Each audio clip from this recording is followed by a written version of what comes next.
Removal நமக்கு ஏன் முக்கியம் அப்படின்னு நீங்க கேட்கலாம் ஒரு கேள்வி.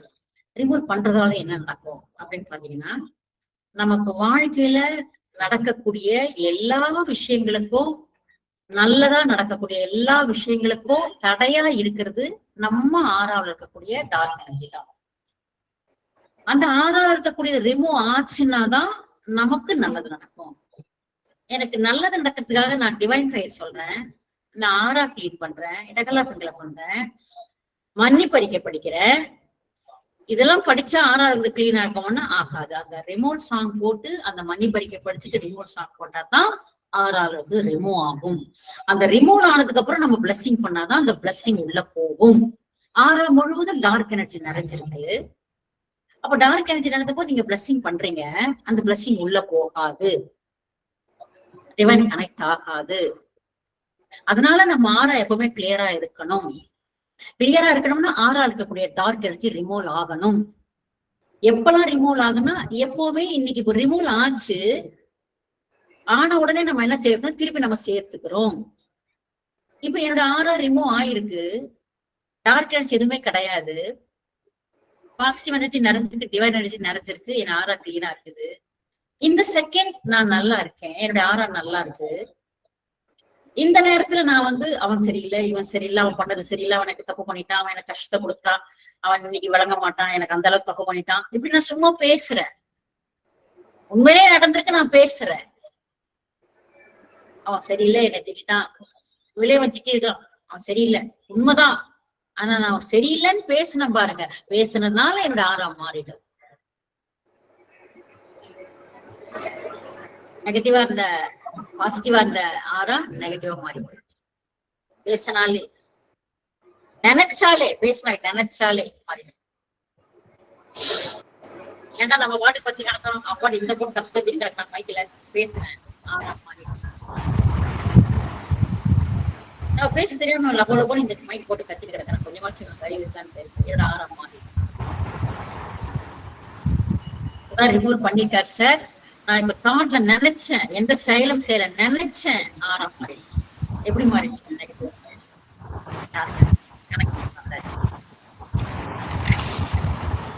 அப்போ திரும்பியும் ரிமூவல் நடக்கும்.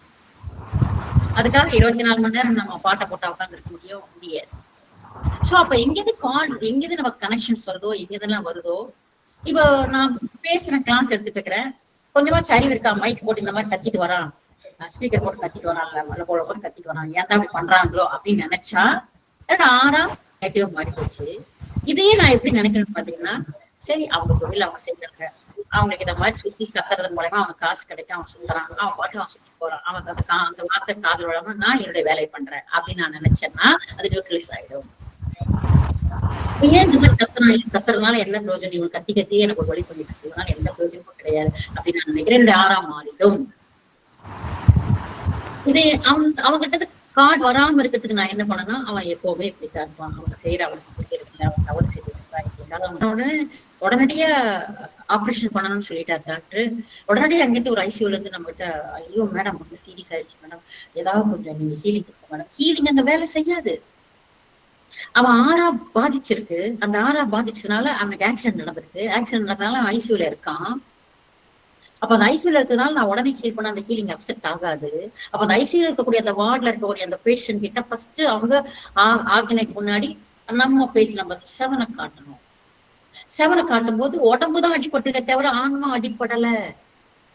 ஆன்மா பாக்குது, எதைய அஃபர்மேஷனை பாக்குது, ஐயோ ஆமா நான் தப்பு பண்ணிட்டேன், நான் அது மாதிரி திட்டுனேன், நான் பேசினேன், அதனால எனக்கு எதிர்க்கு வர தெரியும், வண்டி தெரியாம நான் அடிச்சுட்டேன், தப்பு எந்துதான், நான் பேசுத மனசுல நினைச்சிட்டேன், அவனை திட்டே நினைச்சிட்டே வந்தேன், எனக்கு எதிர்க்கு வர வண்டி தெரியாம நான் ஆக்சிடென்ட் ஆயிடுச்சு, எனக்கு நான் செய்தது தவறுதான், நான் செய்தது தப்பு மன்னிச்சிருங்க இறைவா அப்படின்னு 7 அப்படி காட்டும் போது சோல் மன்னிப்பு படிக்கும்.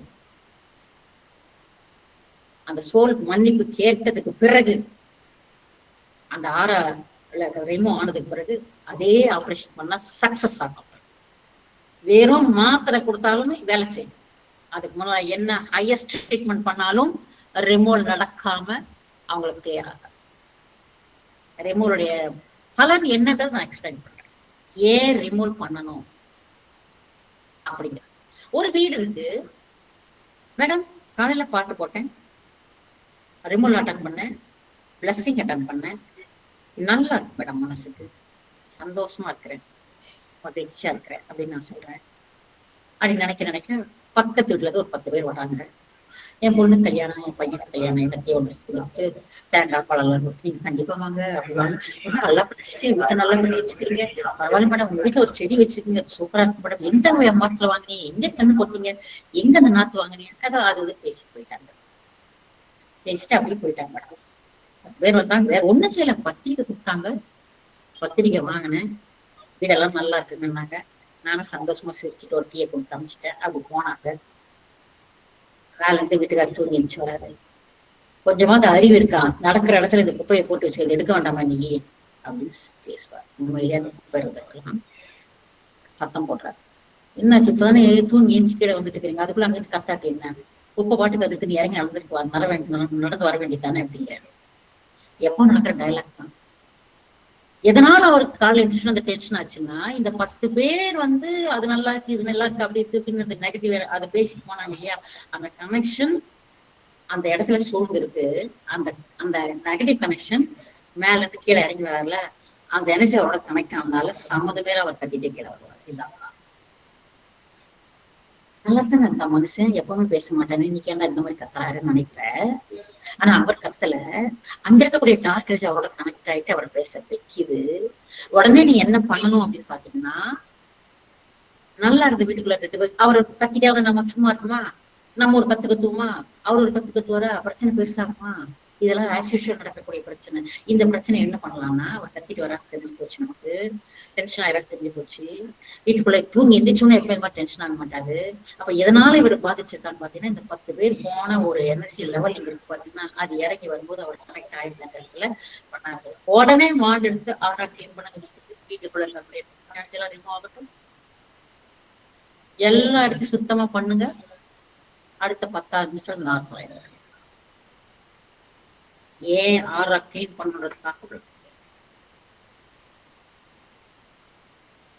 நான் வெளியே போறேன், வீட்டை விட்டு கடைக்கு போறேன், ஷாப்புக்கு போறேன், மாலுக்கு போறேன், ஹோட்டலுக்கு போறேன், எல்லாம் போயிட்டு நான் வரேன். அந்த காலத்துல ஒரு பழக்கம் இருந்தது, என்னன்னா யார் வீட்டை விட்டு வெளியே போனாலும் உள்ளுக்குள்ள வரும்போது கை கால் மூஞ்சி கழுவிடுவாங்கன்னு சொல்லுவாங்க. நம்ம வீட்டுல இருக்க பெரியவங்க கை கால் கழுவி மூஞ்சி கழுவிடுவாங்க, நேரம் பாத்துட்டு போவாங்க. இப்பதான் அப்பார்ட்மெண்ட்ஸ் வீடு கிடு நாய் போச்சுன்னு வச்சுக்கோங்க, எங்க போய் நம்ம கையை காலை கழுவுறது, ஒண்ணும் கிடையாது. அப்ப வீட்டு வாசல்லையே தண்ணி வச்சிருப்பாங்க, கை காலை கழுவிட்டு நல்லா தண்ணி எடுத்து மூஞ்செல்லாம் நல்லா கழுவிட்டு அதுக்கப்புறம் துண்டுல துடைச்சிட்டு தான் உட்காருவாங்க. இதுதான் ஸ்டைல், எல்லாருடைய ஸ்டைலும். நம்ம எல்லாரும் அப்படிதான் பண்ணிட்டு இருந்தோம் அந்த பீரியட்ல. இப்ப அந்த பழக்க வழக்கம் எல்லாம் கிடையாது நம்ம கிட்ட.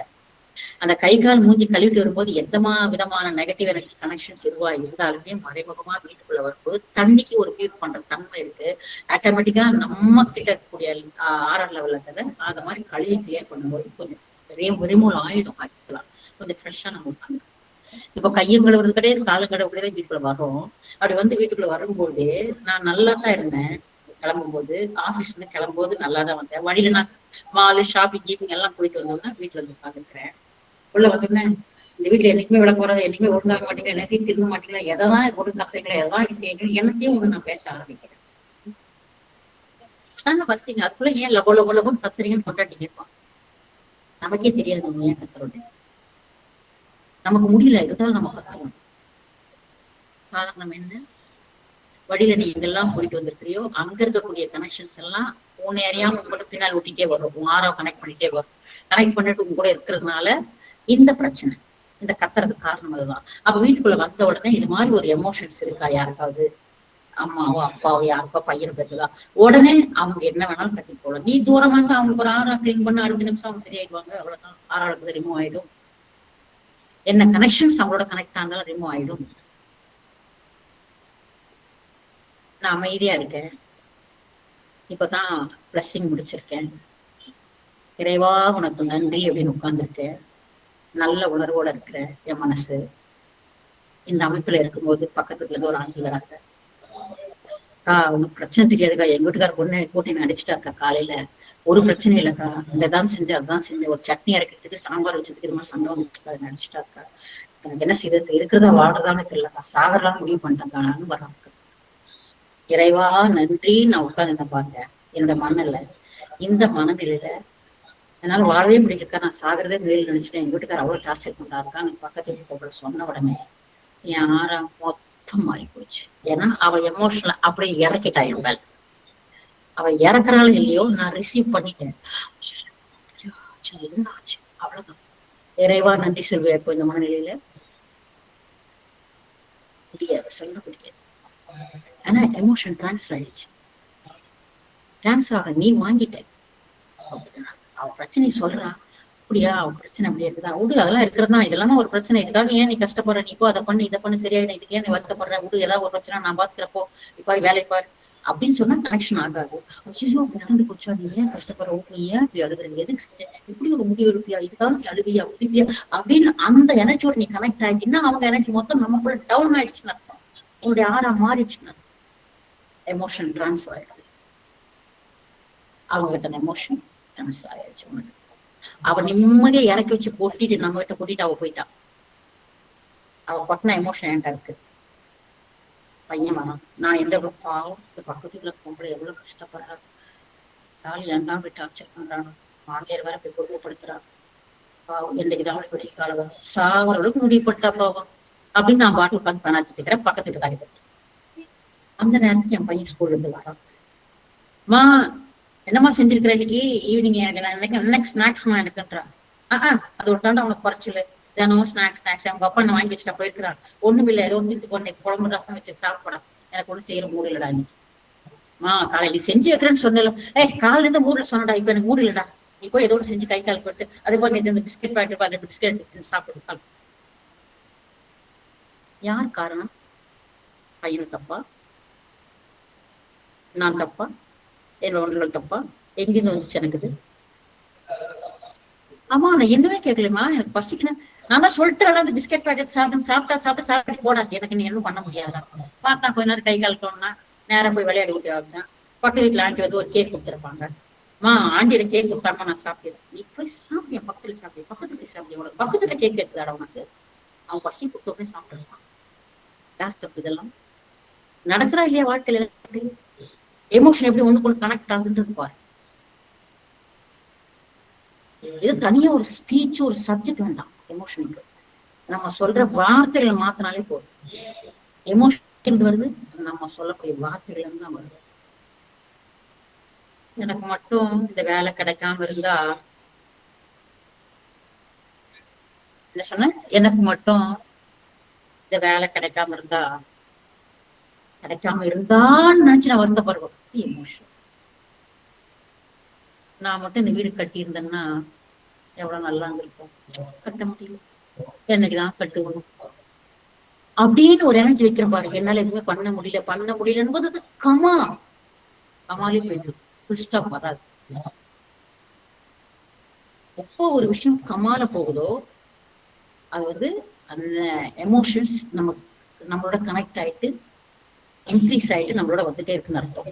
எமோஷன் சேர சேர சேர சேர சேர சேர எல்லாமே நம்மளுக்கு மாறிடும். ஒரு தாட் வந்துச்சுன்னா, நம்முடைய தாட் ஒண்ணு வந்துச்சுன்னா நம்முடைய ஹார்மோன் மாறும். நம்முடைய ஹார்மோன் மாறிச்சுன்னா நம்முடைய பாடியில இருக்க பார்ட்ஸ் எல்லாம் மாற ஆரம்பிக்கும். அதுதான் வியாதிகள். தாட் தான் எல்லாத்துக்குமே காரணம். பேசுற வார்த்தைகள் ஒரு இதமா பதமா இருக்கணும். யாரையும் டெம்ப் பண்ற மாதிரி வரையா அப்படின்னு கேட்டாலே ஒரு டென்ஷன் ஆகும். சாப்பிடுறியா, சின்ன வார்த்தை தான். சாப்பிடுறியான்னு கூப்பிடணும். சாப்பிடல மாதிரியா, கொஞ்சம் சாப்பிடலாமா, சாப்பிடுறியா, எமோஷன். சாப்பிடலாம், எமோஷன் கிடையாது.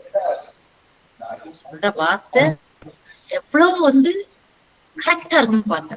நம்ம பேசுற வார்த்தை எந்த காரணத்துக்கும் நம்ம நினைக்கிறோம் நம்ம நம்ம பேசுறதாலே சொல்றதாலே யாரையும் நம்ம காயப்படுத்தக்கூடாது, யாரையும் துன்பப்படுத்த கூடாதுன்னு நினைக்கிறோம். ஆனா நம்ம பேசுற வார்த்தையை எந்த அளவுக்கு யாருக்கும் பாதிப்பு இல்லாம பேசணும்ன்றது நம்ம ஃபர்ஸ்ட். தவறே இருக்கட்டும், அந்த தவறு அவங்களை பாதிக்காம நான் எப்படி பேசுறது? எல்லாத்துக்குமே காரணம் எமோஷன்ஸ். பேசுற முறையை மட்டும் மாத்தணும்னா நம்ம ஆறா எப்பவுமே ஸ்ட்ராங்கா இருக்கும். ஏன்னா முறையை மாத்திட்டோம்னா நமக்கு எதுவும் கனெக்ஷன் ஆகாது. நமக்கு எதுவும் நெகட்டிவ் கனெக்ஷன் ஆகாம இருந்துச்சுன்னா நம்ம ஆறாவில எப்பவுமே ஒரு டிவைன் போயிட்டே இருக்கும். டிவைன் கனெக்ட் ஆயிட்டே இருக்கும். அந்த டிவைன் ஃபில் அப் ஆயிட்டே இருக்கும் நம்ம ஆறாவில. தப்பாவே யாரையும் நினைக்க மாட்டோம், தப்பாவே பேச மாட்டோம், எல்லாமே கரெக்டா நடந்துட்டே இருக்கும். ஃபுல்லா எமோஷன் வச்சிருக்க எந்த சந்தில நுழையும் நம்ம நினைக்கக்கூடிய பிளஸிங், எந்த சந்தில போகும்? எந்த சந்திலையும் போகாது. ஏன்னா full packed energy level, negative energy level, dark energy. நமக்குள்ள பிளஸிங் போகாத காரணம் என்ன? நம்மை சுத்தி நம்ம ஆறா இருக்கக்கூடிய டார்க் எனர்ஜி தான். இப்படி ஒன்னொன்னா சொல்லிட்டே போலாம். ஏன் இதெல்லாம் சொல்றேன் அப்படின்னா, எந்த அளவுக்கு எனக்கு ஏதோ பக்கத்து வீட்டுல ஆண்டி வந்து என்கிட்ட பேசிட்டா ஆறாம் மொத்தம் நெகட்டிவா மாறி போச்சு, எமோஷன் மாறி போச்சு. இப்ப நான் என்ன பண்ணணும் அப்படின்னு பாத்தீங்கன்னா, வாண்ட் எடுத்து வச்சுக்கோங்க, சக்திக்குள்ளே என்னுடைய ஆறாவில் இருக்கக்கூடிய தேவையில்லாத அனைத்து எதிர்மறை சக்திகளையும் எரித்து பூசி நீக்கி விடுங்கள். 1 2 3 ஸ்டாப். 1 2 என் ஆறாவில் தேவையில்லாத எண்ணங்களை எரித்து பூசுகிறேன். 1 2 3 ஸ்டாப். 1 2 எனக்கு எதிராக வரக்கூடிய அனைத்து எதிர்மறை சக்திகளும் எரித்து பூசிக்கு எனக்கு வரக்கூடிய அனைத்து எதிர்மறை சக்திகளும் இன்னொன்னு சொன்ன பாருங்க, எல்லாம் சார் சொல்லி கொடுத்ததுதான். இப்போ எப்பவுமே என்னுடைய மாமியார்ட்ட ஒரு கார்ட்ஸ் வருதுன்னு வச்சுக்கோங்களேன். மாமியார்ட்ட எனக்கு கார்டு வருது. கார்டு வந்த பிறகு எங்கிருந்து கார்டு வருது? மாமியார்ட்ட கார்டு வருது அப்படின்னு மாமியாருக்கு நம்ம மணி படிக்கிறோம். அதற்கு பதிலாக காண்டை வச்சுக்கிறோம். என் மாமியாரிடமிருந்து எனக்கு வரக்கூடிய அனைத்து எதிர்மறை சக்திகளையும் எடுத்து பொசுக்கி சாம்பலாக்கு அங்க கிளம்பும் போதே ஸ்டாப் பண்ணுங்க, ரிமூவ் பண்ணுங்க. என் மாமியாரிடமிருந்து எனக்கு வரக்கூடிய எதிர்மறை எண்ணங்கள் அங்கேயே அந்த இடத்துல எங்க வரும் ஸ்டார்ட் ஆகுதோ அங்கேயே எடுத்து பூசுங்க. மாமியார் இல்ல, யாரும் அந்த இடத்துல நம்ம பேர் போட நீங்க எங்கிருந்து ஸ்டார்ட் ஆகுதோ அங்கேயே பிளேஸவே பண்ணிட்டீங்கன்னா உன் ஆரோல கனெக்ட் ஆகும். நீ வந்தப்புறம் பாட வச்சு கனெக்ட் பண்ணி டெஸ்ட் பண்ணி ஆமா பாடு இருக்கு அப்படின்னு இருக்கு. அதுக்கப்புறம் அவரிடம் என்ன ஆறாவில் இருக்கக்கூடிய அவரை பற்றி எனக்கு வந்து இருக்கக்கூடிய தேவையில்லாத எண்ணங்கள் நீக்குங்கள் பதிலாக எங்கேது வரணும் அங்கே அடியே முடிஞ்சது வேலை. இதெல்லாம் சின்ன சின்ன டிப்ஸ் நம்ம பண்ணி மாத்திக்கிறதுக்காக நம்ம மாத்திக்கிறதுக்காக நம்ம பண்ணக்கூடிய ஒரே ஒரு வார்த்தை, ரொம்ப சிம்பிளானது பிராணாயாமம்.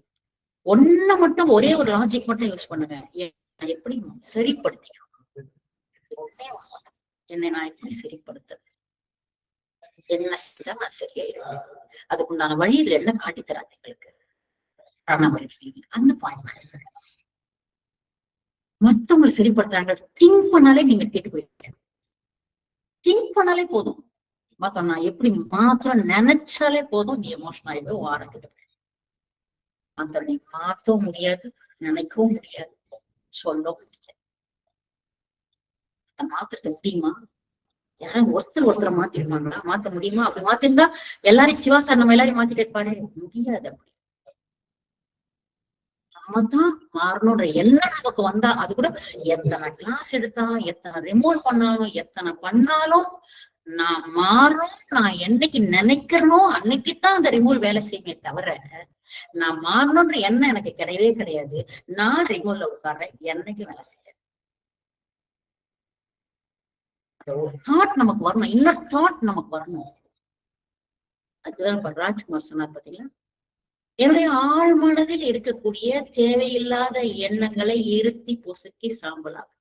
என் ஆழ் மனதில் இருக்கக்கூடிய பயம் மற்றும் சந்தேகங்களை இருத்தி பொசுக்கி அங்க எங்க ரூட் காஸ்ட் சப்கான்சியஸ் அங்கேயே போய் அடி அதைய அங்கேயே பிளேஸ் பேர்ன் பண்ணிட்டுனா எல்லாமே மாறிடும். எமோஷன்ல இருக்கும், நெகட்டிவ் தாட் இருக்கும், டார்க் எல்லாமே நம்ம ஆறால இருக்கும். அப்போ ரிமூவ் எப்பெல்லாம் தேவை நீங்க நினைக்கிறீங்களா? எப்பவுமே நமக்கு தேவை. காலையில எந்திரிக்கும் போது நல்ல காலையில எந்திரிச்சு ஒரு பிளஸிங் அட்டன் பண்ணணும். நல்லா ஒரு புரிஞ்சுக்கோங்க, ஒரு சின்ன டிப்ஸ் கொடுக்குறேன். 5 மணிக்கு எந்திரிக்கிறீங்களோ 6 மணிக்கு எந்திரிக்கிறீங்களோ எனக்கு தெரியாது. எப்ப எந்திரிக்கிறீங்களோ எந்திரிச்ச உடனே ஒரு 15 நிமிஷம் 20 நிமிஷம் அந்த 20 நிமிஷத்துல என்ன மனநிலை உங்களுக்கு இருக்குதோ அதுதான்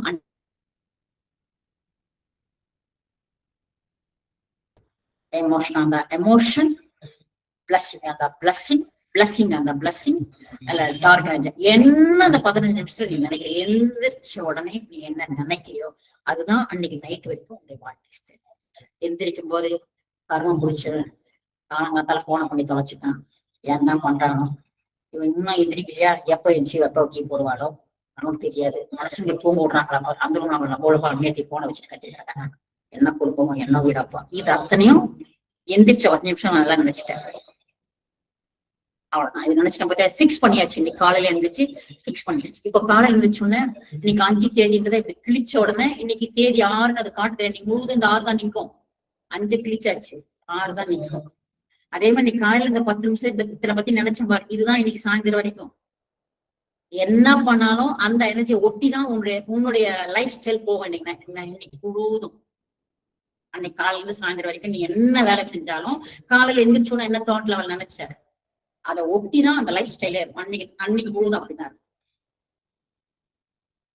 அதனால எந்திரிக்கும் போதே நல்ல ஒரு மனநிலையோட பிளஸிங் இறைவா, அதுக்காக எந்திரிக்கும் போது நாங்க போட முடியாது. இறைவா இன்றைய நாளை கொடுத்ததற்கு நன்றி. ஏன் இந்த ஒரு நாள் என்னுடைய வாழ்க்கையை திருத்திக்கிறதுக்காகவும் என்னுடைய வாழ்க்கையை மாற்றுறதுக்காகவும் நான் என்னை சரிப்படுத்திக்கிறதுக்காகவும் என்னோட கர்மா கழித்துக்கு இந்த நாள் எனக்கு பெரிதும் உதவி செய்ய இந்த ஒரு நாள் நல்லபடியா கொடுத்துருக்க உனக்கு நன்றி. அப்படி ஸ்டார்ட் பண்றது பாருங்க நம்ம பிளஸ். எத்தனை பேருக்கு அது புரியும்னு எனக்கு தெரியல. பார்த்து சொல்லும் போது இன்றைய நாள் கொடுத்ததுக்கு நன்றி. இப்ப தூங்குறோம், காலையில நைட்ல தூக்கத்துல சாவறங்க எத்தனை பேர் இருக்கிறாங்க. எந்திரிக்க முடியாது, தொட்டி எடுக்கணும். ஓ எப்ப இறந்தாரு தெரியலையோ, அப்ப எந்திரிச்சிட்டோம், உயிரோடு இருக்கோம். இறைவா என்னை கொடுத்திருக்க ஒரு நாள் நான் வாழ்றதுக்கு நன்றி. எவ்வளவு அர்த்தம் இருப்பார்கள் அதுல. அந்த நன்றி உணர்வை இறைவனுக்கு காலையில நம்ம சொல்றோம். அன்னைக்கு நைட்டு முழுவதும் சூப்பர், உனக்கு நல்ல எல்லாமே உனக்கு தேவையானது மட்டும்தான் இறைவன் செய்வான். ஏன்னா நீ நன்றி செலுத்திட்டு இருக்கிற இறைவன் கிட்ட. இந்த வாழ்நாள் முழுதும் நான் செய்யும் அனைத்து செயலுக்கும் என்னை பாதுகாப்பாகவும் வழிநடத்துவதாகவும் அமையட்டும். இன்னைக்கு நாள் முழுவதும் எனக்கு செய்யக்கூடிய அனைத்து செயல்களும் எனக்கு பாதுகாப்பாகவும் வழி நடத்துவதாகவும் அமையட்டும். என்னத்தை எதுவாக இருந்தாலுமே, ஒரு கஷ்டம் வந்தாலும் நஷ்டம் வந்தாலும் இன்பம் வந்தாலும் துன்பம் வந்தாலும் எனக்கு கைட் பண்ணு, எனக்கு ஹெல்ப் பண்ணு, உன்னுடைய எனர்ஜி எனக்கு ஹெல்ப் பண்ணட்டும், எனக்கு பாதுகாப்பா இருக்கட்டும். காலையில எந்திரிச்சு இந்த பிளஸ்ஸிங்க போடுற பாருங்க, அதுதான் நிறைய பேர் என்ன சொல்றதுக்கு என்ன காரணம் தெரியுமா மேடம்? காலையில நான் அப்படி கிட்டத்தட்ட 150 பேர் காலையில வர்றாங்க. ஒரு 6 மணிக்கு 150 பேர் வராங்க, சாதாரண விஷயம் கிடையாது.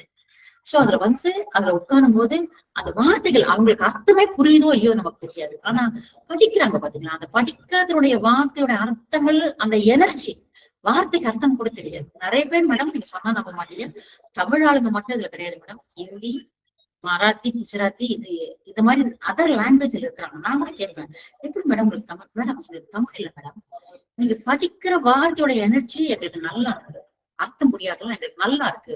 அதனால அந்த சீமை தொட்டு நம்ம இந்த தமிழ் டீம்ல தான் ஜாயின் பண்றோம். ஏன் இதை சொல்றேன்னா, வார்த்தைகளுக்கு அர்த்தமே தேவையில்லை, எனர்ஜி லெவல் ஆமா ரிசீவ் பண்ண ஃப்ரெஷ்ஷான ஒரு மைண்ட். காலையிலேயே எல்லாத்துக்கும் தேங்க்ஸ் சொல்லிட்டு நம்ம பாடி மொத்தத்துக்கு ஒரு ரிமூவ் பண்ணிட்டு ஹீலிங் கொடுத்துட்டு பண்ணும்போது எக்ஸசைஸ் பண்ணிடுறோம். சாயங்காலம் வரைக்கும் சும்மா ஃப்ரெஷ்ஷா ஃபீல் பண்றாங்க எல்லாரும். பிளஸ்ஸிங்க கண்டினியூ கொண்டு போறதுக்கு இது ஒரு ரீசன். இதனால எத்தனை கஷ்டம் இருந்து மத்தவங்க பிரசன்ட் பண்ணி படிச்சாலுமே அதனால ஒரு 150 பேர் பலனடைறாங்கன்னா கஷ்டப்படுறதுல எது தப்புவே இல்லைன்றதுக்காக தான் 5:30 மணிக்கு எதிர்த்து ஆன் பண்ணிட்டு இன்னைக்கு அந்த பிளஸ்ஸிங் போயிட்டு இருக்கணும். இவ்வளவு பேர் ஏன் இதை சொல்றேன்னா, காலையில எந்திரிக்கும் போது நமக்கு இருக்கக்கூடிய மனநிலை, எந்திரிக்கும் போதே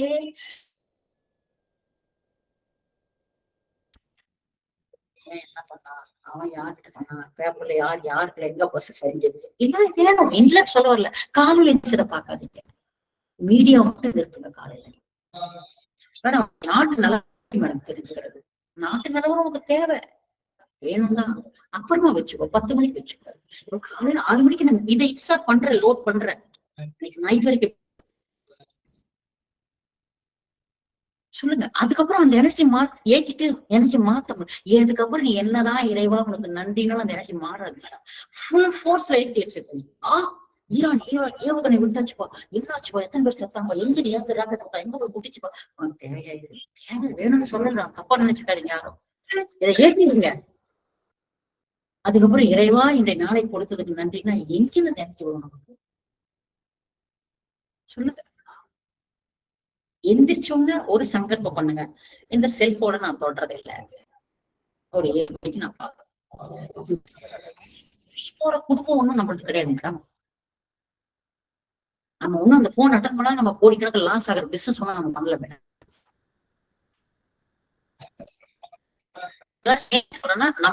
நம்ம எனர்ஜி மாத்துறதுக்காக நான் சொல்றேன். நம்ம மணி படிச்சு நம்ம வாண்ட் எடுத்து நம்ம ஹீல் பண்ணி நம்ம பிளஸிங் எல்லாம் அட்டன் பண்ணி நம்ம எனர்ஜி மாத்துறதுக்கு பதிலாக இதெல்லாம் பண்ணாலே ஓரளவுக்கு மாறிடும்ன்ற. அப்புறம் ஈஸியா நம்ம வழிகளை நம்ம ஃபாலோ பண்ணலாம். நம்ம நினைக்கிறோம் தினம் பிளஸிங் பண்றோம், தினம் மணி படிக்கிறோம், எல்லாம் படிக்கிறோம், நம்ம கரெக்டான வழிக்குதான் போயிட்டு இருக்கிறோம். ஒருத்தங்க ஒரு கேள்வி கேட்டாங்க, மேடம் நான் தொடர்ந்து பிளஸிங் படிக்கிறேன், எங்க மாமியாருக்கு மன்னி படிச்சுட்டு இருக்கிறேன், தொடர்ந்து ஹீலிங் பண்ணிட்டு இருக்கேன், எல்லாமே பண்றேன் மேடம், ஆனா நான் பண்றது ஒண்ணுமே அவங்களுக்கு போய் சேராதுங்களா, அவங்க மாற மாட்டாங்களா, நான் கஷ்டப்படுறது அவங்களுக்கு தெரியாதா அப்படின்னு கேட்டாங்க. நான் என்ன சொன்னேன்னா, மாமியார் கிட்ட இருந்து வரக்கூடிய எனர்ஜியை கரெக்ட் பண்றதுக்காக, கார்ட்ஸ் வர்றதுக்காக நீ படிக்கிற, படிக்கும் போதே நான் இதெல்லாம் படிக்கிறேன், இதெல்லாம் செய்யறேன், என் மாமியார்ட்ட மாற்றம் வராதான்னு நினைச்சிட்டு நீ படிச்சுன்னா எந்த விதமான பிரயோஜனமும் கிடையாது. எதிர்பார்த்து நீ படிக்காத. நான் படிக்கிறேன், உனக்கு எனர்ஜி மாறத பாக்கலாம்னா இது பைத்தியக்காரத்தனம் இல்ல? எப்படி மாறுவாங்க? நீ எதிர்பார்த்து படிக்கிறியா? நோ, எந்த விதமான எதிர்பார்ப்பும் வேண்டாம். எனர்ஜி மாறணும், நான் படிக்கிறேன். என் மாமியார் அப்படித்தான் இருப்பாங்க, அவங்க எப்படி அவங்க மாறுறாங்களா மாறலையான்னு எனக்கு தெரியவே வேண்டாம், எதுவும் எனக்கு வேண்டாம். நான் என்னை சரிப்படுத்திக்கணும், என் மனசு நியூக்ளியஸ் ஆகிட்டாங்களே இப்படி நான் நினைச்சிட்டே இருக்கிறேன். இப்படி நினைச்சிட்டே இருந்தா எனக்கு எனர்ஜி லெவல் மாறிட்டே இருக்கும். இந்த எனர்ஜி என்னுடைய எனர்ஜி மாறணும், அதுக்காக நான் என்ன பண்றேன்னா நான் ஃபைனஸ் படிக்கிறேன். என் மாமியார் நான் செய்த தவறுகளுக்காக என்னை மன்னிச்சிருக்கேன் அப்படின்னு நான் வந்து கேட்கும்போது நான் நியூட்ரலைஸ் ஆகிறேன், என்னோட இமோஷன் கம்மியா, அதுக்காக நான் படிக்கிறேன். என் மாமியார்ட்ட மாற்றம் வந்தா உனக்கு தேவையில்லை, எதிர்பார்த்து உன்னை படிக்காது. சின்ன விஷயம் தான் மேடம், உங்களுக்கு பிடிச்சிட்டோம்னா பக்காவா வேலை செய்யும். ஈஸியஸ்ட் மெத்தட் பிராணவாயு.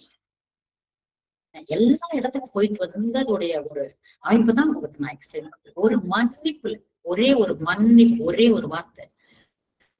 ஒண்ணு புரிச்சுக்கோங்க, எனக்கு எங்க மாமியார் தப்பு பண்ணிட்டாங்க அப்படின்னு நான் நினைச்சிட்டேன். என்ன நினைச்சிட்டேன், எங்க மாமியார் எனக்கு தப்பு பண்ணிட்டாங்க, ரெண்டு பையனும் ரெண்டு மருமகளையும் ஒன்னா பார்க்கணும், எனக்கு மட்டும் தப்பு பண்ணிட்டாங்க, இதுதான் என்னோட இஷ்யூ அப்படின்னு மனசுல வச்சுட்டேன். உள்ள இருக்குது, மனசுல நினைச்சிருக்கிறேன், அவ்வளவுதான். நான் பாட்டுக்கு ஆஸ் யூஷுவல் மாமியாருக்கு சாப்பாடு கொடுப்பேன், சாதம் கொடுப்பேன், குளிப்பாட்டுவேன், பெரிய ஊட்டுவேன், ஹாஸ்பிட்டல் கூட்டிட்டு போவேன், நர்சிங் ஹோம் எல்லா வேலையும் செய்வேன். ஆனா எங்க மாமியாருக்கு தப்பு பண்ணிட்டான், அப்ப இந்த மாமியார் நான் என்ன ஹெல்ப்பும் பண்ணிட்டே இருக்கிறேன். சரி, மாமியாருக்கு எல்லாம் பண்ணா என்னோட கர்மா கழி, அவங்க என்ன பண்ணாலும் அதை கழிச்சு என்னுடைய கர்மா கழியுது, அவங்களுக்கு நான் நல்லதுதான் பண்ணிட்டு இருக்கேன். இப்போ உங்களுக்கு பாருங்க, சுட இட்லி சுட்டு கொடுத்தேன், ஹாஸ்பிட்டலுக்கு கூட்டிட்டு போனேன், மசூதி கூட்டிட்டு போனேன், எல்லாம் கூட்டிட்டு போனேன் அப்படின்னு இதெல்லாம் கொஞ்சம் சொன்னாங்க, அதான் நான் சொல்லிட்டு இருக்கிறேன், இதெல்லாம் நான் பண்ணிட்டு இருக்கிறேன். அப்ப என்னோட கர்மா பேலன்ஸ் ஆகல மேடம். நான் சொன்னேன், எங்க மாமியார் எனக்கு தப்பு பண்ணிட்டாங்கன்ற ஒரு எண்ணத்தை சப்கான்சியஸ்ல வச்சுட்டு நீ எத்தனை நல்லது பண்ணாலும் எந்த வித பிரயோஜனமும் கிடையாது. நான் ஒண்ணுமே பேசல, அவளே இதுதான் சொன்னான், என்ன பண்ணா அந்த மனசுல மாற மாட்டேங்குது மேடம். சோ அது சப்கான்சியஸ்ல இருக்கு, அந்த எண்ணம் உள்ள இருக்கு, அது ரிமூவ் பண்ண முடியல என்னால, நான் நல்லது பண்றேன். அப்ப அந்த எண்ணத்தை வச்சு நீ நல்லது பண்ணினா என்ன அர்த்தம், பண்ண முடியுமா? சரி, அந்த எண்ணம் எனக்குள்ள இருக்கு, மாமியார் எனக்கு இப்படி பண்ணிட்டாங்கன்ற எண்ணம் எனக்கு இருக்கு. இப்போ அவங்களுக்கு மன்னி பறிக்க படிக்கிற ஒரு பக்கம் இருக்கட்டும், இந்த எண்ணம் எனக்கு இருக்கு, மனசுல நினைக்கிறேன், அவ்வளவுதான். இது என்ன பண்ணும் எனக்கு பாத்தீங்கன்னா, என்னுடைய உடம்புல நிறைய பிராண சக்தி இருக்கு. வாழ்ந்த வச்சு நான் ஹீல் பண்றேன், டிவைன் ஃபயர் படிக்கிறேன், ஸ்பிரிச்சுவல் எனர்ஜி இருக்கு, அதே சிவா சாரோட எனர்ஜி லெவல்ல கனெக்ட் பண்றேன், சிவா சாருடைய என்னுடைய கனெக்ட் ஆகுது, அந்த அந்த அவர்கிட்ட சக்தி எல்லாம் இருக்கு. இப்படி எல்லாம் நான் அன்வெச் பண்ணிட்டு என்னுடைய ஆரவை ரொம்ப ஸ்ட்ராங்கா வச்சிருக்கேன். இப்படி டிவைன் எனர்ஜி நிறைய இருக்கு, பிராணசக்தி ஃபுல்லா இருக்குன்னு நான் இமேஜ் பண்ணி வச்சிருக்கேன், இருக்குன்னு வச்சுக்கோங்களேன். 100% எனக்கு பிராணசக்தி டிவைன் சக்தி எல்லாம் ஃபுல்லா இருக்கு. அந்த அளவுக்கு நான் எல்லாத்தையும் வச்சிருக்கேன். ஒரு எண்ணத்தை வச்சிருந்தேன் பாருங்க, என் மாமியார் எனக்கு தப்பு பண்ணிட்டாங்கன்னு நினைச்சு பாத்தீங்கன்னா, இந்த ஒரு எண்ணம் நான் மனசுல வச்சிருக்கிறதுனால என்ன நடக்கும் பாத்தீங்கன்னா, 100% என்கிட்ட ஒரு பாசிட்டிவ் எனர்ஜி, டிவைன் எனர்ஜி இந்த எனர்ஜி என்ன பண்ணோம்னா, இந்த பிராணசக்தி என்ன பண்ணணும், பிராணசக்தின்னு வச்சுக்கோங்க, பிராணசக்தி 100% நமக்கு இருக்குது. இந்த ஒரே ஒரு நெகட்டிவ் தாட்டை ஒண்ணு வச்சிருக்காங்க. அந்த நெகட்டிவ் தாட் அந்த ஒண்ணு அந்த அந்த தாட் என்ன பண்ணா ரிமூவ் பண்ண முடியல என்னால. அந்த ரிமூவ் தாட் அந்த எண்ணெய் வச்சுக்கனால இந்த 100% பிராணசக்தி குறைஞ்சிட்டே 98, 97, 96, 95, 90, 90, 80, 89 குறைச்சிட்டே வரும். ஏன்னா அந்த நெகட்டிவ் எனர்ஜி வந்து அந்த பிராணசக்திய சப் பண்ணிடும். சக்தி மொத்தத்தை உறிஞ்சிடும், பிராணசக்தி உறிஞ்சிடும். நெகட்டிவ் எனர்ஜி உறிஞ்சி உறிஞ்சி உறிஞ்சி காலையில் எழுந்துச்சு போய் எனக்கு ஒரு டல்னஸ் கொடுக்கும். எனக்கு சக்தி கிடையாது. என்ன சாப்பிட்டாலும் டயர்ட் மேடம். விட்டமின் சாப்பிட்டேன், ஜூஸ் சாப்பிட்டேன், சூப் சாப்பிட்டேன், ஆதாப்பிங் பண்ணேன், இடகாப்பிங்களை பண்ணேன், சாப்பிட என்ன பண்ணாலும் எனக்கு சரியாக மாட்டேன் மேடம். உடைய தாட்டை உன்னை உள்ள வச்சிருந்தீங்களா, அந்த ஒரு தாட் உன்னுடைய மொத்த பிராண சக்திய சப்பிடுச்சு. அப்படியே சக்தி உறிஞ்சிச்சுன்னு சொல்ற பத்தி உறிஞ்சிடுச்சு. என்ன மேடம் புதுசா நீங்க சொல்றீங்க? இதுவே 1000 இருக்கட்டாங்க. என் மாமியார் என்னை மகன் மாதிரி பாத்துக்கிறாங்க. எங்க அம்மா கூட என்னை பார்த்திருக்க மாட்டாங்க. பல விஷயங்கள் இருக்கு. மாமியார் எனக்கும் சில தப்புகள் பண்றாங்க. ஆனாங்க எங்க அம்மா விட நல்லா பாத்துக்கிறாங்க. எனக்கு அந்த ஒரு சந்தோஷம் இருக்குங்க வாழ்க்கையில. அப்படின்னு நினைச்சது என்னையே பிராணசக்தி இன்க்ரீஸ் 90 இருக்கக்கூடிய பிராணசக்தி 100. ஒரே தாட்டை எப்படி வைக்கிறது மூலமாக எனர்ஜி எப்படி இன்க்ரீஸ் ஆகுது, எப்படி டிக்ரீஸ் ஆகுது எக்ஸ்பிளைன் பண்றாங்க.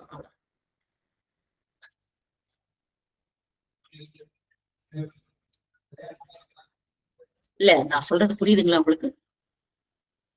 யாராவது சொல்லுங்க ப்ளீஸ். புரியுது மேடம். புரியுது மேடம்.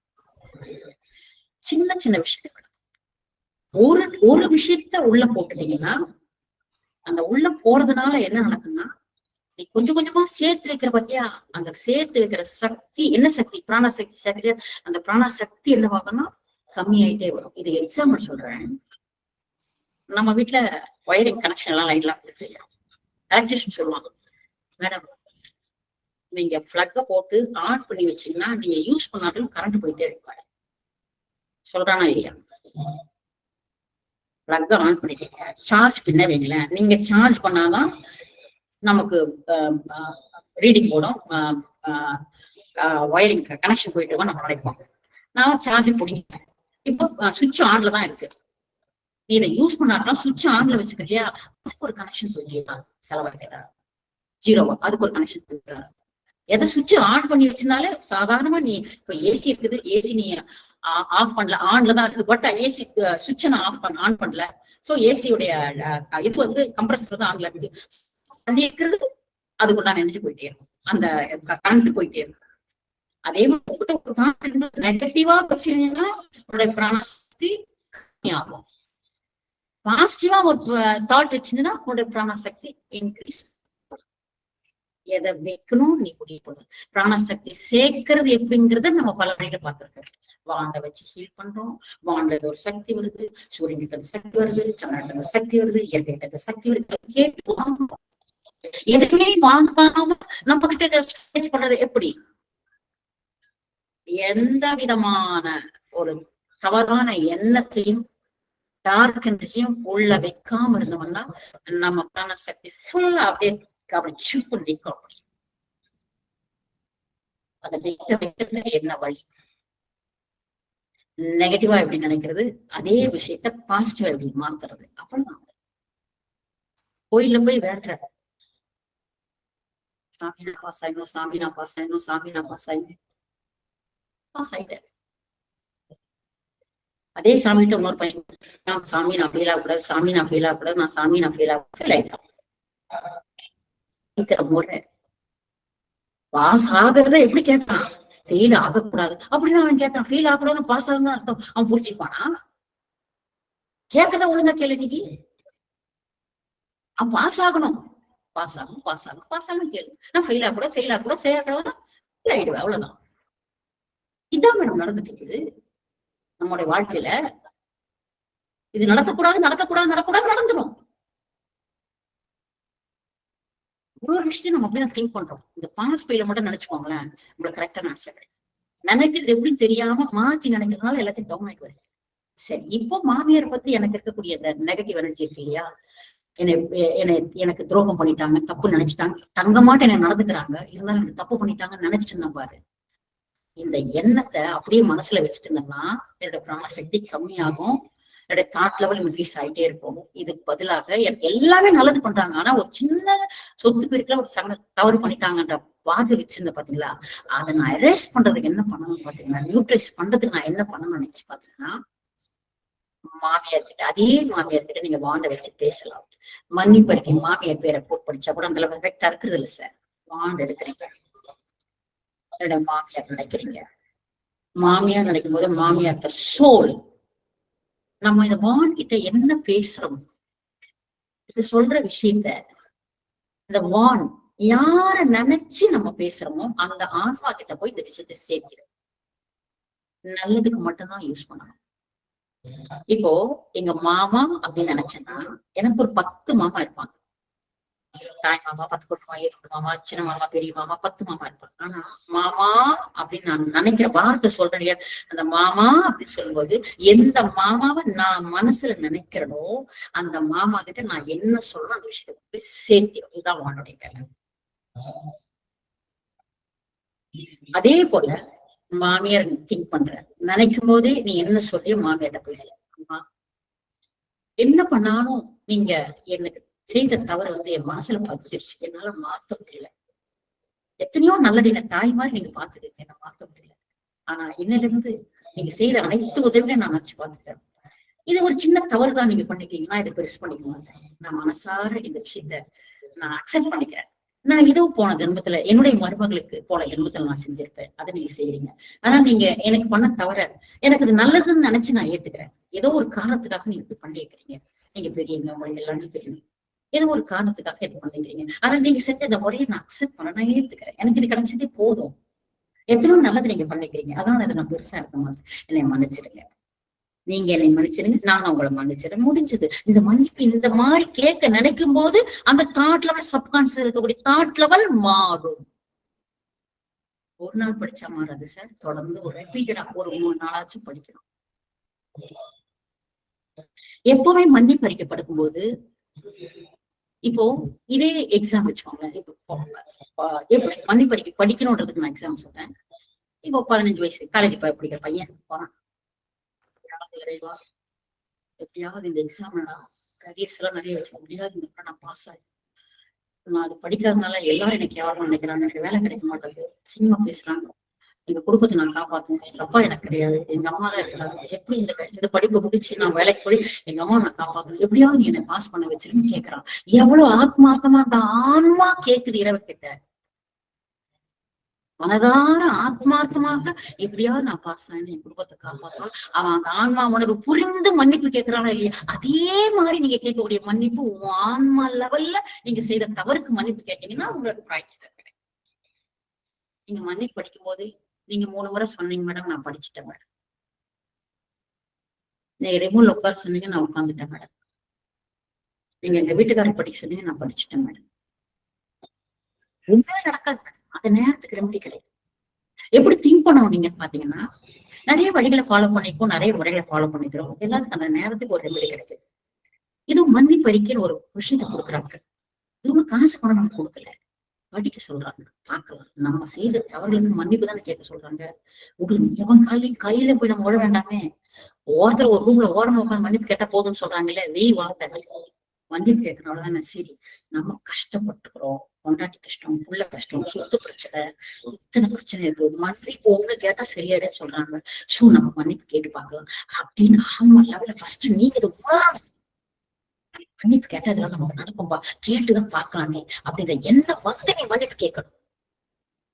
அந்த எண்ணம் வந்தாச்சு, இறைவா இவ்வளவு கஷ்டப்படுறேன், நான் தப்பு செஞ்சதுனாலதான் இதெல்லாம் நான் அனுபவிச்சுட்டு இருக்கேன், நான் செய்த அனைத்து தவறையும் மன்னிச்சிருப்பா, இனிமேல் எனக்கு செயல்படுத்திருக்கேன், இத்தனை கஷ்டத்தை கொடுத்துருக்கேன், எல்லாத்தையுமே நான் அக்செப்ட் பண்ணிக்கிறேன், என்னை தயவு செய்து மன்னிச்சிருங்க, நான் தப்பு செஞ்சிருக்கேன், எனக்கு தெரியாம நான் தப்பு பண்ணிருக்கிறேன், என்னை மன்னிச்சிருக்கேன் அப்படின்னு மனசுக்குள்ள என்ன தோணுதோ அந்த வார்த்தைகளை இந்த வான்கிட்ட சொன்னீங்கன்னா போதும். யார நினைச்சு சொல்றீங்கன்னா அந்த விஷயம் அந்த இடத்துக்கு போய் சேர்ந்துடும். இதுதான் உங்க ஆன்மா லயமாய் நீங்க படிக்கக்கூடிய மன்னிப்பு. மாதிரி எடுத்து வச்சு பரமாத்மா, தேவிய தந்தை, தேவிய தாய், எந்த பிரயோஜனமும் கிடையாது. எந்த தாய் வரமாட்டா, எந்த தந்தை வரமாட்டான். என்னுடைய வாழ்க்கையை மாற்றி அமைக்கக்கூடிய ஒரு அஃபர்மேஷன், ஒரு சுவாசங்கள் எல்லாத்தையும் நான் பண்ணேன். இத பண்ணா முழுமையா வெளியே வந்தலாம் பார்க்கலாம், நம்ம உணர்ந்து பண்ணலாம். எப்படி நான் பாஸ் ஆனாதான் எனக்கு குடும்பத்தை காப்பாற்ற முடியும். உன் ஆத்மார்த்தமா உள்ளோட உணர்வோடு நீ கேட்கிறியோ, அந்த உணர்வோட இந்த வார்த்தை நீ கேட்கணும். நான் சொல்றேன், கண்டிப்பா கேட்கணும்.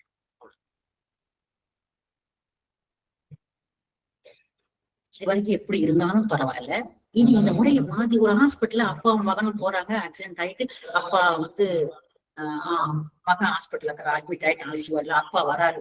எல்லா கோயிலையும் ஒரு விநாயகர் வச்சிருப்பாங்க. அடிச்சு கதறுவா, ஐயா இறைவா நான் என்ன தப்பு பண்ணேன், என்னை ஹாஸ்பிட்டல் கூட்டி போதானே என் பையன் கூட்டிட்டு போட்டா, அவன் அடிப்பட்டு இப்படி ஹாஸ்பிட்டல் என் உயிரை வேணா எடுத்து போய் என் பையன் உயிரை காப்பாத்த நீ எப்படி கதறுவார் அந்த தந்தை. என்ன தப்பு பண்ண, நான் யாருக்கு தப்பு பண்ணல, என் குழந்தைய பாதிச்சிட்டாரு, நான் பண்ண தப்புக்கு என் குழந்தைய பாதிச்சிட்டாரு, அவனே நல்லா வச்சிரு, என் உயிரை நான் கொடுக்குற எடுத்துக்கோ சொல்றானா இல்லையா? இப்படி இருக்கணும் உங்க மணி வாழ்க்கையில. இன்னைக்கு இருக்கக்கூடிய அனைத்து பிரச்சனைக்கும் நம்ம செய்திருக்கக்கூடிய செயல்கள் மட்டும்தான். நான் என்ன செய்ய யாருக்கு எந்த தப்பு பண்ணலையே நினைச்சு நீ மன்னிப்படுத்தினா பெஸ்ட். நான் தப்பு பண்ணி இருக்கிறேன், எஸ், இந்த உணர்வு வர்ணிக்கணும். இதெல்லாம் படிச்சீங்கன்னா இந்த 3 முறை படி 5 முறை படிக்கிறதுலாம் சும்மா மேடம். அதெல்லாம் மனசார ஆத்மார்த்தமா. இப்போ அடிப்பட்டு பையன் ஹாஸ்பிட்டல் அட்மிட் பண்ணியாச்சு மேடம், அங்கிருந்து வந்து கதறான் அந்த விநாயகர் கிட்ட, இறைவா என் உயிரை எடுத்துக்கோ, என் பையனை உயிரை காப்பாத்து, நான் இப்பயே தயாரா இருக்கேன், என் உயிரை எடுத்து காப்பாத்து. அப்படி அழுகிறான் பாரு, அந்த அழுகையும் வேதனை அந்த நேரத்துக்கு அழுகிறான் பாருங்க. இதே அழுக அடுத்த 1/2 மணி நேரம் கழிச்சு முன்னாடி கேட்காது. இந்த மாதிரி அந்த ஃபோர்ஸ், அந்த எனர்ஜி முதல் நாள் அந்த அடிப்பட்ட உடனே அந்த டிப்ரெஷனை இறக்குறான் பாருங்க. அந்த எனர்ஜி ஃபீல் நம்ம லைஃப்ல இருக்கணும். நம்ம செய்த தவறுகளுக்கு இறைவன்கிட்ட மன்னிப்பு கேட்கறது, என் வாழ்க்கைக்கு மொத்த காரணம் நான் செய்த தவறுகள் தான், இறைவா என்னை மன்னிச்சிடுங்க அப்படின்னு கேட்க ஆரம்பிச்சுன்னா 1 முறை போதும்.